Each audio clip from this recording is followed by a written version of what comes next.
ত্রয়োদশ জাতীয় সংসদ নির্বাচনের পর নিরঙ্কুশ সংখ্যাগরিষ্ঠতা অর্জনের পর বাংলাদেশ জাতীয়তাবাদী দল সরকার গঠনের প্রস্তুতিতে পূর্ণতা দিচ্ছে। দীর্ঘ সময় পর ক্ষমতায় ফেরার এই মুহূর্তে দলটি একটি ভারসাম্যপূর্ণ, কার্যকর ও দক্ষ মন্ত্রিসভা গঠনের পরিকল্পনা করেছে। রাজনৈতিক বিশ্লেষক ও দলীয় সূত্রের মতে নতুন মন্ত্রিসভা নবীন ও প্রবীণ নেতৃত্বের সমন্বয়ে গঠিত হবে। পাশাপাশি প্রশাসনিক দক্ষতা, নীতি নির্ধারণের অভিজ্ঞতা এবং সাংগঠনিক ক্ষমতা বিবেচনা করে টেকনোক্র্যাট কোটাতেও গুরুত্বপূর্ণ নেতাকর্মীদের অন্তর্ভুক্ত করার চিন্তাভাবনা রয়েছে। দলীয় সূত্রে জানা গেছে, বিএনপির চেয়ারম্যান তারেক রহমান ইতোমধ্যে সিনিয়র নেতাদের সঙ্গে পরামর্শ করে সম্ভাব্য মন্ত্রীদের তালিকা প্রায় চূড়ান্ত করেছেন। মন্ত্রিসভার আকার 32 থেকে 42 সদস্যের মধ্যে সীমাবদ্ধ রাখার পরিকল্পনা চলছে, যাতে প্রশাসনিক কাজকর্ম সহজ হয় এবং সিদ্ধান্ত গ্রহণের গতি বজায় থাকে। চূড়ান্ত তালিকা রাষ্ট্রপতির কাছে পাঠানোর আগে দলীয় ফোরামে আরও এক দফা আলোচনা হতে পারে।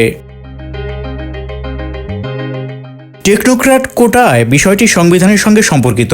সংবিধানের 56 অনুচ্ছেদের 2 ধারা অনুযায়ী প্রধানমন্ত্রীর নেতৃত্বে মন্ত্রিসভায় মন্ত্রী, প্রতিমন্ত্রী ও উপমন্ত্রীদের রাষ্ট্রপতি নিয়োগ দেবেন। তবে শর্ত রয়েছে, তাদের সংখ্যার সর্বাধিক 1/10 সংসদ সদস্যদের মধ্য থেকে হতে হবে এবং অন্তত 9/10 নির্বাচিত হওয়ার যোগ্য ব্যক্তিদের মধ্য থেকে মনোনীত হতে হবে।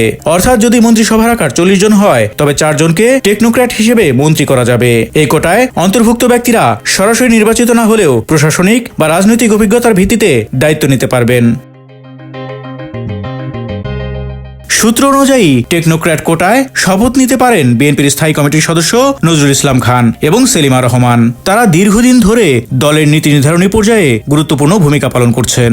এছাড়া সিনিয়র যুগ্ম মহাসচিব রুহুল কবির রিজভী, যুগ্ম মহাসচিব হাবিবুন্নবী খান সোহেল, হুমায়ুন কবির, মিডিয়া সেলের আহ্বায়ক অধ্যাপক মওদুদ হোসেন আলমগীর পাভেল, চেয়ারম্যানের উপদেষ্টা মাহদি আমিন, ঢাকা মহানগর উত্তর বিএনপির আহ্বায়ক আমিনুল হক এবং চেয়ারম্যানের উপদেষ্টা ডক্টর জিয়াউদ্দিন হায়দারও টেকনোক্র্যাট কোটায় মন্ত্রিসভায় স্থান পেতে পারেন। তবে সবাইকে অন্তর্ভুক্ত করা সম্ভব নাও হতে পারে। সেক্ষেত্রে কেউ কেউ প্রধানমন্ত্রীর কার্যালয় বা গুরুত্বপূর্ণ প্রশাসনিক পদে দায়িত্ব গ্রহণ করতে পারেন।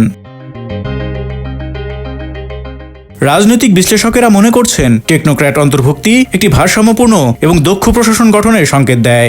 একদিকে নির্বাচিত জনপ্রতিনিধিদের অগ্রাধিকার নিশ্চিত করা হচ্ছে, অন্যদিকে অভিজ্ঞ এবং কার্যকর নেতৃত্বকে মন্ত্রিসভায় অন্তর্ভুক্ত করা হচ্ছে। এতে সরকার কার্যকরভাবে কাজ করতে সক্ষম হবে এবং নতুন প্রশাসন জাতীয় উন্নয়ন ও সামাজিক কল্যাণের লক্ষ্য পূরণে দ্রুত এগোতে পারবে। দলীয় অভ্যন্তরে তরুণ নেতৃত্বের অংশগ্রহণ নিশ্চিত করা হচ্ছে এবং অভিজ্ঞ নেতাদেরও যথাযথ গুরুত্ব দেওয়া হচ্ছে। ফলে সম্ভাব্য মন্ত্রিসভায় নতুন মুখের পাশাপাশি দীর্ঘদিনের পরীক্ষিত নেতাকর্মীরাও গুরুত্বপূর্ণ দায়িত্বে থাকবেন। এই মন্ত্রিসভা কেবল একটি প্রশাসনিক কাঠামো নয়, বরং বিএনপির দীর্ঘ রাজনৈতিক সংগ্রামের পর ক্ষমতায় প্রত্যাবর্তনের প্রতীক হিসেবেও বিবেচিত হচ্ছে। এখন দেখার বিষয়, ঘোষিত তালিকায় কারা শেষ পর্যন্ত শপথ নেন এবং নতুন সরকার কত দ্রুত ও কার্যকরভাবে তাদের প্রতিশ্রুতি বাস্তবায়ন করতে সক্ষম হয়। Desk report, Dhaka express.